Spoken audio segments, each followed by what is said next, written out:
नमस्कार दोस्तों, मैं अनूप सिंह आज विशेष के इस अंक में आपका बहुत बहुत स्वागत करता हूं। बात करते हैं दिल्ली में चल रही वोटों की काउंटिंग की। जो मतगणना आज जारी है, चल रही है दिल्ली के विधानसभा चुनावों की।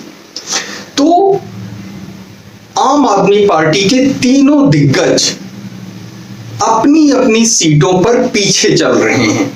नई दिल्ली से अरविंद केजरीवाल पीछे चल रहे हैं, जंगपुरा से मनीष सिसोदिया पीछे चल रहे हैं और कालकाजी से आतिशी मारलेना, जो आम आदमी पार्टी से दिल्ली की वर्तमान मुख्यमंत्री हैं पिछले 2-3 महीनों से, वो पीछे चल रही हैं। कुल सीटों की अगर जो बात लें तो करीब करीब दिल्ली जिस विधानसभा की टोटल स्ट्रेंथ, टोटल सीट्स 70 हैं, उन 70 सीटों में भाजपा 42 सीटों पर आगे है। एक सीट पर जो है कांग्रेस पार्टी आगे है और शेष जो बचती हैं, यानी ये हो गई 43 सीटें। 43 सीटों के बाद जो शेष 27 सीटें बचती हैं, उस पे आम आदमी पार्टी आगे है।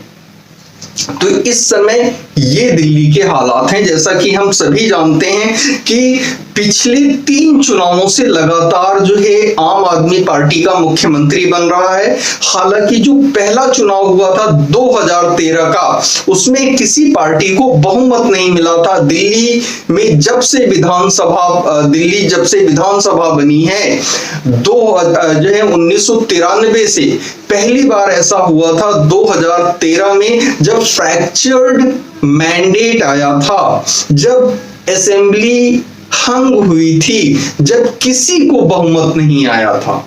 उसमें भाजपा को 31 सीटें आई थी, कांग्रेस को 8 सीटें आई थी और आम आदमी पार्टी को 28 सीटें आई थी। तो आम आदमी पार्टी को कांग्रेस ने जो है समर्थन दे दिया था। तो इस तरीके से 2013 की जो है आम आदमी पार्टी की सरकार बन गई थी।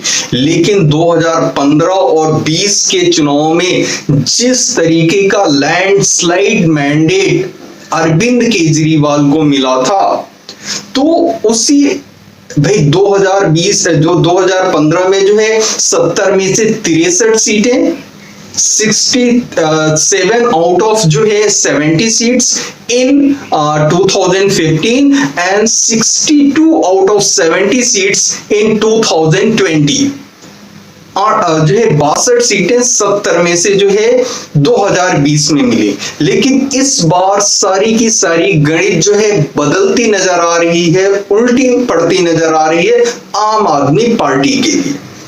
शायद इसीलिए उन लोगों ने कल से ही जो है माहौल बनाना शुरू कर दिया था कि ये गड़बड़ी, वो गड़बड़ी, ये खरीद, वो फरोख्त, जिससे कि आज उनके पास जो है ज्यादा से ज्यादा एलिबाई हो, ज्यादा से ज्यादा अपने आप को बचाने के जो है वो तरीके ढूंढ सकें कि भाई चुनाव में अगर जो वो हारे तो कैसे हारे। खैर, ये दूसरी बात है। जहां पर लोकतंत्र होता है वहां पे सर्वे सर्वा सब कुछ जनता ही होती है, जनता ही जनार्दन होती है। अरविंद केजरीवाल का लगातार जब से मतगणना 8 बजे से चालू हुई है, शुरू हुई है, शुरुआत में बैलेट पेपर्स खुले, उसमें भी लगातार अरविंद केजरीवाल पीछे रहे। और अब जब ईवीएम भी खुल चुकी है, उसमें भी अरविंद केजरीवाल लगातार पीछे ही चल रहे हैं। तो किसी को आशाओं का इतना बड़ा पहाड़ दिखा देना और उसकी पूर्ति में एक राई बराबर भी योगदान ना देना, एक सरसों के दाने के बराबर भी योगदान ना देना, तो ऐसे कैसे चल सकता है?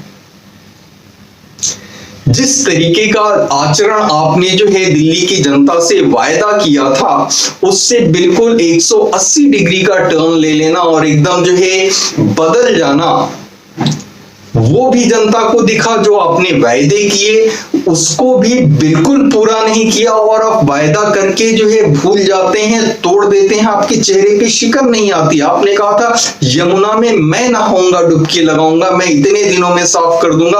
आपने साफ नहीं किया, आपके चेहरे पे शिकन नहीं। कूड़े के ढेर हैं, आपने उसको साफ नहीं किया और आपके चेहरे पे शिकन नहीं, लेकिन फिर भी अरविंद केजरीवाल के मन में अंदर ही अंदर कहीं ना कहीं ये बात पुष्ट थी कि कुछ भी हो जाए जनता इस बार भी मुझे निकाल देगी। जब 2013 में मैं कुछ नहीं था और सिर्फ जो है जुबानी जमा खर्च करके जो है मैं इतना बड़ा नेता बन गया, और 2015 और 2020 की तो पूछे ही नहीं, मैं कितना बड़ा नेता बन गया और कितना बड़ा मैंडेट मिला।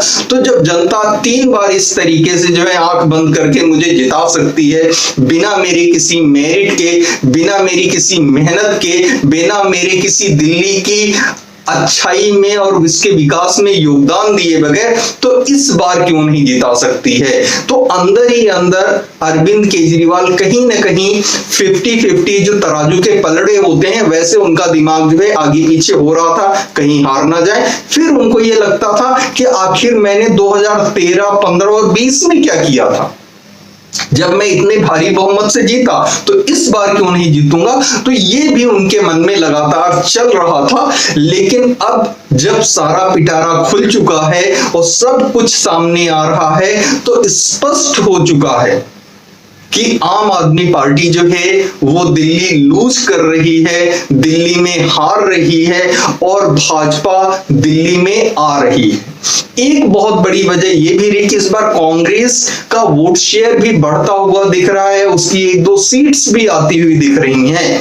तो कांग्रेस शुरुआत में राहुल गांधी ने फ्री हैंड दिया केजरीवाल को, तो उससे जो है उनको बढ़त कुछ मिल सकती थी, कुछ इस बार फायदा। आखिर 2020 में अरविंद केजरीवाल के जीतने के पीछे कांग्रेस की निष्क्रियता ही थी। लेकिन जब अरविंद केजरीवाल ने भ्रष्ट लोगों के पोस्टर में राहुल गांधी को भी चुनाव के 7-8 दिन पहले डाल दिया, दिखा दिया, तब राहुल गांधी जागे और फिर आए। मैंने इस पे एक वीडियो भी बनाया था कि राहुल गांधी की रहस्यमयी चुप्पी, आखिर इस रहस्य से पर्दा उठा।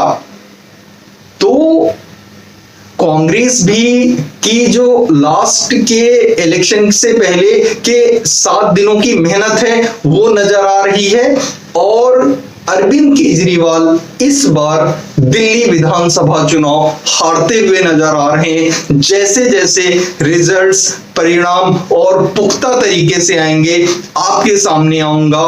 तब तक के लिए धन्यवाद। जय हिंद, वंदे मातरम।